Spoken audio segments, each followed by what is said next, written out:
ಸಚಿವ ಬಿ ನಾಗೇಂದ್ರ ರಾಜೀನಾಮೆಗೆ ಆಗ್ರಹಿಸಿ ಚಿತ್ರದುರ್ಗದಲ್ಲಿ ಜಿಲ್ಲಾ ಬಿಜೆಪಿಯ ಅನಿರ್ದಿಷ್ಟಾವಧಿ ಪ್ರತಿಭಟನೆ 2ನೇ ದಿನಕ್ಕೆ ಕಾಲಿಟ್ಟಿದೆ. ಇನ್ನು ಜಿಲ್ಲಾ ಬಿಜೆಪಿ ವತಿಯಿಂದ ಅಧ್ಯಕ್ಷರಾದ ಕೆ.ಟಿ. ಕುಮಾರಸ್ವಾಮಿಯವರ ನೇತೃತ್ವದಲ್ಲಿ ಪ್ರತಿಭಟನೆ ನಡೆಸಿದ್ದಾರೆ. ಇನ್ನು ವಾಲ್ಮೀಕಿ ಅಭಿವೃದ್ಧಿ ನಿಗಮದ ಪರಿಶಿಷ್ಟ ಹಣ ನುಂಗಿರುವ ಆರೋಪ ಹೊಂದಿರುವ ಬಿ ನಾಗೇಂದ್ರ ಅವರು ರಾಜೀನಾಮೆ ನೀಡಲೇಬೇಕೆಂದು ಪ್ರತಿಭಟನಾಕಾರರು ಆಗ್ರಹಿಸಿದ್ದಾರೆ. ಇನ್ನು ಸಿಎಂ ಡಿ.ಕೆ. ಶಿವಕುಮಾರ್, ಸಚಿವ ಬಿ ನಾಗೇಂದ್ರ ಮತ್ತು ಕಾರ್ಮಿಕ ಇಲಾಖೆ ಸಚಿವ ಸಂತೋಷ್ ಲಾಡ್ ಮತ್ತು ಕಾಂಗ್ರೆಸ್ ಸರ್ಕಾರದ ವಿರುದ್ಧ ಘೋಷಣೆ ಕೂಗಿ ಆಕ್ರೋಶ ಹೊರಹಾಕಿದ ಪ್ರತಿಭಟನಾಕಾರರು ಬಡವರ ಹಣ ಲೂಟಿ ಮಾಡಿದ ಕಾಂಗ್ರೆಸ್ ಸರ್ಕಾರಕ್ಕೆ ಧಿಕ್ಕಾರ ಎಂದು ಘೋಷಣೆ ಕೂಗಿದರು. ಈ ವೇಳೆ ಜಿಲ್ಲಾ ಬಿಜೆಪಿ ಅಧ್ಯಕ್ಷ ಕೆ.ಟಿ. ಕುಮಾರಸ್ವಾಮಿ ಸೇರಿದಂತೆ ಅನೇಕ ಪ್ರತಿಭಟನಾಕಾರರು ಹಾಗೂ ಪಕ್ಷದ ಕಾರ್ಯಕರ್ತರು ಹಾಜರಿದ್ದರು.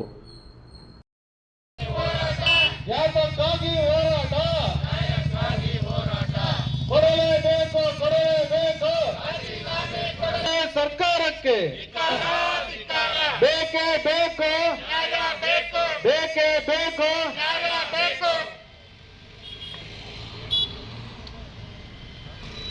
ವಾಲ್ಮೀಕಿ ನಿಗಮದ 187 ಕೋಟಿ ಹಣ ನುಂಗಿದ ಕಾಂಗ್ರೆಸ್ ಸರ್ಕಾರಕ್ಕೆ, ಗ್ಯಾರಂಟಿಯಲ್ಲಿ ದಲಿತರ ಹಣ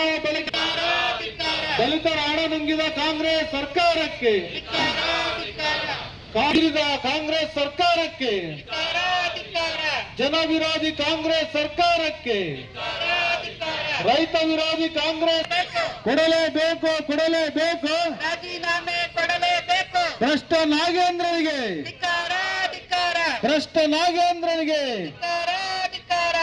ರಾಜ್ಯದ ಜನರ ರೈತರ ಬದುಕಾರಕ್ಕೆ ಬಿತ್ತನೆ ಬೀಜ ಕೊಡುವ ಕಾಂಗ್ರೆಸ್ ಸರ್ಕಾರಕ್ಕೆ, ರೈತರಿಗೆ ಬೆಳೆ ಪರಿಹಾರ ಕೊಡದ ಕಾಂಗ್ರೆಸ್ ಸರ್ಕಾರಕ್ಕೆ ಎಲ್ಲಿವರೆಗೂ ಹೋರಾಟ, ಬೇಕೇ ಬೇಕು, ಬೇಕೇ ಬೇಕು. ಭ್ರಷ್ಟ ಕಾಂಗ್ರೆಸ್ ಸರ್ಕಾರಕ್ಕೆ, ರೈತ ವಿರೋಧಿ ಕಾಂಗ್ರೆಸ್ ಸರ್ಕಾರಕ್ಕೆ, SC ST ಹಣ ನುಂಗಿದ ಕಾಂಗ್ರೆಸ್ ಸರ್ಕಾರಕ್ಕೆ,